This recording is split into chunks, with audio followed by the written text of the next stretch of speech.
Bass treatment. Let's go back to the bass guitar. And I touched on this earlier, but I want to talk about some of the independent treatment of the bass microphone and the bass sub. Now the bass microphone, when it's a heavily distorted signal like this, I won't typically do any processing on that at the premix phase aside from sending this to some sort of a reverb and using that sparingly. I will, however, particularly with someone like Kenny who's playing sort of all over the fretboard, he's got some high stuff and he's got some low stuff. I want to maintain some sort of continual bottom end, so I will process the sub mic. If the sub mic has not already been EQ'd, I might do some EQ to exaggerate the bottom end on it. I believe that it is sounding okay at this point. All right, so good amount of sub coming off that, not too much treble. I could low pass it some more if I wanted to, but I'm not gonna bother with that right now. But what I am going to do, actually, you know what? I am gonna bother with that right now, and I'll get to that in a second.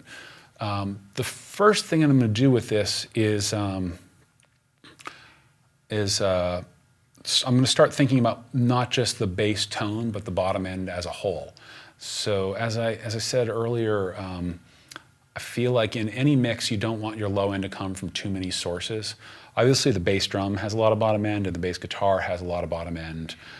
You don't need to have a lot of bottom end from your vocals or your overheads or your guitar if the bass drum and the bass guitar have a lot of bottom end. But because the bass guitar and the bass drum are sharing space in that bottom end, you want to make sure that those two things work together. And there's a lot of things you can do to make the bass guitar and the bass drum work together. Some people just choose to high pass the bass guitar at like 80 hertz and then let the bass drum take care of all the bottom end. Some people choose to do the other thing, let the bass guitar handle all the bottom end and high pass the bass drum and just make the bass drum a bang and not a deep thud. Other people will set up some sort of master fader, aux master, bus master on a console or whatever to combine the bass drum and the bass guitar signal on a shared fader and then compress that fader as a group. So you have bass drum and bass guitar group compression. So as the bass drum comes in, the bass guitar will essentially duck out of the way to make space for the bass drum. I'm gonna do that a little bit differently. And my favorite technique for that recently has been a side chained compressor on the bass guitar keyed off of the bass drum. So, and the way in which I handle that is I'm gonna go up to the bass drum, I'm gonna take the kick turbo track because that's the shortest track, just the attack. I don't care about the tone of the side chain signal that I'm going to send to the bass guitar, I just care about where it happens in time. So now I'm going to, let's just give it some arbitrary bus. Bus 12 isn't used, so I'm gonna use bus 12, set pre-fader. I'm gonna alt-click on the fader just to return it to 0. So now I'm sending from the kick turbo mic out bus 12 at 0 decibels, and it's pre-fader send. Okay, now let's go down to the bass subtrack, and on the first insert of the bass subtrack, I'm gonna put a dynamic plug-in, which will be, let's just use the stock Digi dynamic plug-in. Okay, so let's bypass this thing for a second and listen to our bass guitar sub track again.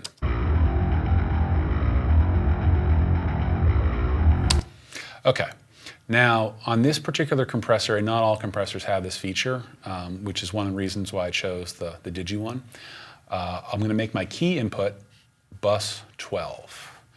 And now in the side chain, I'm gonna select key input. And I'm also gonna hit the little speaker button, which lets us monitor the key input. So now I still have the bass sub track soloed, but I'm monitoring the key input. And, oh, it's bypassed, okay. So bass drum signal is feeding into the side chain. So all compressors have what's called a detector path and an audio path. So essentially, if you want to just think about it in simple terms, when audio comes into a compressor, it's split into two paths. There's a path which is the audio, which will be processed by the compressor, and then there's another path which is audio that tells the compressor what to do, and that's the detector path. So whenever you hear something about a side chain, that is a way to have access to the detector side of the compressor. There's a lot of tricks you can do with that. You can EQ the detector path in your side chain. You can key it from an external source like a bass drum. You can even make your own tremolo effect. For example, if you have a click track, you can feed the click track into the side chain of a compressor and make a guitar have a tremolo sound by feeding the click into it. A lot of stuff you can do. What I'm going to use right now is a ducker effect. So I have the bass drum feeding into the compressor on the bass subtrack. And let's stop listening to the side chain. And now let's start. I'm going to do it kind of heavy-handed at first, but let's start compressing the bass guitar sub off of the bass drum. It's going to sound kind of weird on its own, but when you put it in the context of a mix, it'll cause the sub portion of the bass to get out of the way of the bass drum every time the bass hits.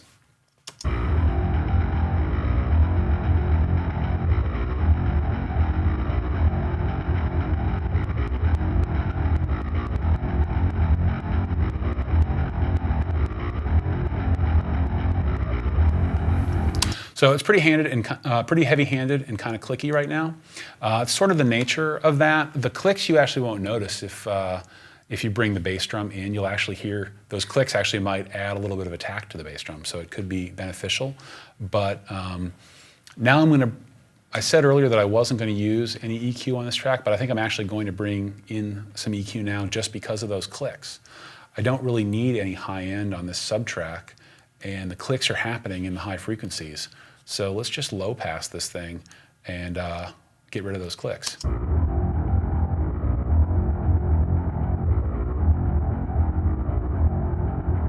So with both of these things bypassed,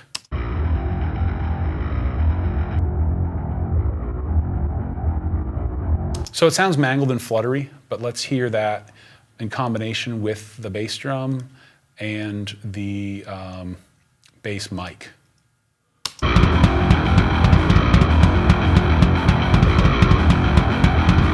So you don't really discern it as being fluttery once you start putting it in context.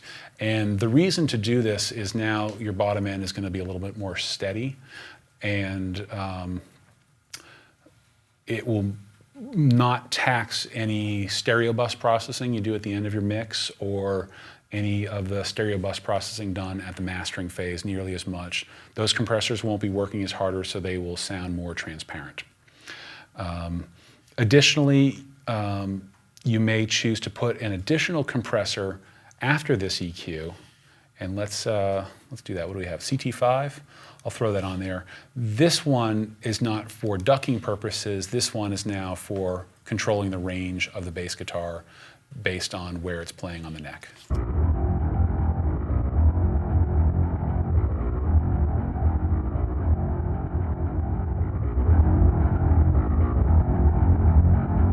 And this compressor also has a blend control, so we can kind of wet dry it a little bit if we want.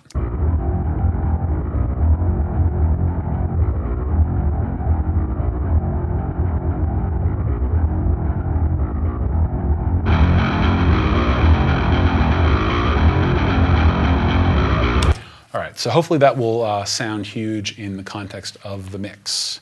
All right, let's go back to the slides here, the keynote. And what do we have next? Now we're going to talk about some guitar treatment. And we touched on this, some of these concepts a little bit earlier, I think yesterday. And let's go into some more detail about them now. I'm going to go back. I'm actually going to drop the volume down on the RCA 44 and the SM57 since I didn't use those in the final mix for this song. And let's just listen to the N22 again.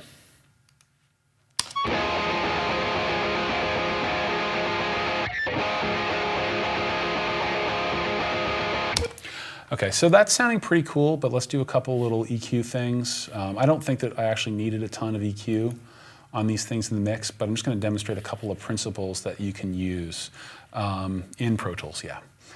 So one is a high pass filter, and let's do kind of a steep high pass filter this time, and see where do we start like losing information that we like, and where so we can lose a ton of this low end information, rumble and stuff that's not really contributing to the tone of the guitar, that's just kind of getting in the way and muddying up the overall bottom end. So let's find out where that spot is.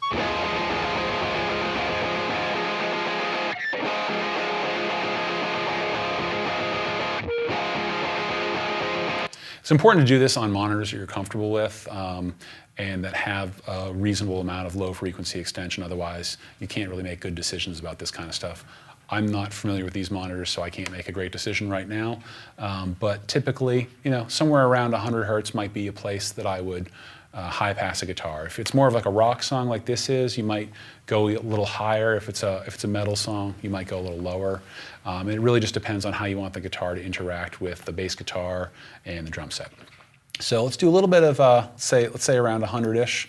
Leave that there, and then let's say you have a super sizzly guitar tone. In fact, you know what? I'm going to go to Randall's guitar for a second, which is the left side, and move the EQ over there, because his tone, he was playing out of the same cabinet with the same microphones and the same guitar, but we used a different head with him, and I think his head was a little sizzlier. Well, that's some lead stuff. Let me get to some meat and potatoes.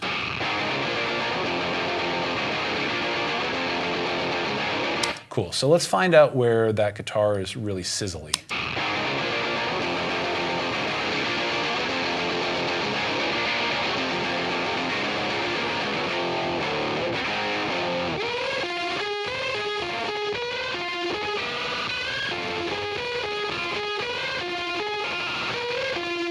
It usually is somewhere around 11K with guitar, sometimes a little lower, sometimes a little higher, but we can do a little cut. Now that we've boosted at that frequency to find where the sizzle is, we can then cut at the same frequency to remove some of it.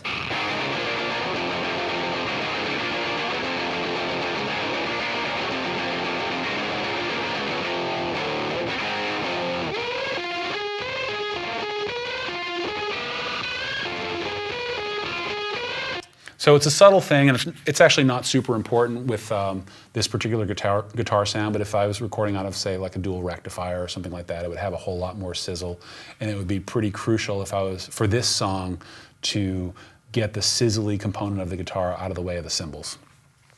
Yeah, okay, one other thing about EQing guitar and EQing bass is something I like to do to give them their own space is dial in one instrument or the other first, and if I find that I'm cutting bass at a certain frequency, I might try boosting guitar at the same frequency. Or if I'm boosting bass in one spot, I'll try cutting guitar in that spot. So rather than like building up a whole bunch of one frequency in those two instruments, give them their own space by doing opposite cutting and boosting between the two, and then you can mix both of them lower and they'll still have their own space. I don't really have any audio examples of that prepared, but that's something I like to do. Okay, I already mentioned bus compressing the guitars, and I think actually I don't have any guitar overdubs in this song, so it's not a great example, but I do like to set up bus compression on the guitars if there's guitar overdubs, just as a way to auto mix them. And sometimes I can also do a little bit of reverb on each guitar if there's not already room tracks to give it a sense of realism, or if you want that sort of guitars in a well kind of sound for some reason. Actually, you know what? This is a good opportunity to pull out another one of my convolutions. So that lead part that Randall's playing, it's pretty stylized.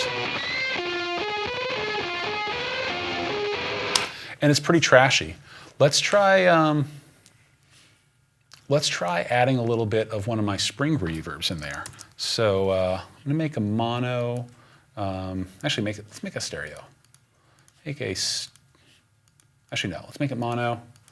Aux input, and assign the output of that to raw tracks, and assign the input to, say, bus 15, and then let's send some of this guitar out, bus 15, And just for now, let's make it a pre-fader send so that I can solo just the reverb. And let's call that get verb. And let's put our trusty Hoffa reverb on there. And I'm going to use the one that converts an incoming mono signal to a stereo output. This way, I only need a mono send into the reverb to get a stereo output. And let me load up my, where did you go? On the desktop, I have my Creative Live course and reverb impulses. And I've got 3 different spring reverbs here. There's the Furman, the PV, and the Roland. And the Roland's probably my favorite, although they're both pretty cool. So let's take a listen to what sending some guitar to that sounds like. Oh, that's super loud. What? What am I doing? I'm doing something wrong. Pre-fader? Oh yeah. Well, no, but the aux send should still affect the level. Yeah, there we go.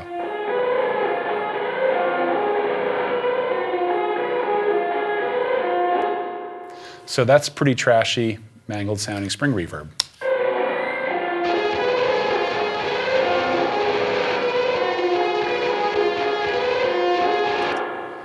Actually, I feel like that's a little long. Let's try one of the other. Let's try one of my other springs. Let's try the Furman.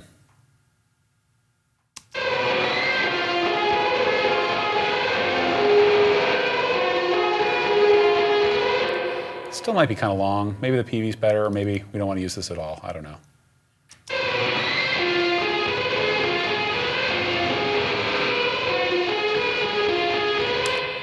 It's a little more subtle, a little brighter. I might end up using that. It's kind of trashy, and I kind of like that.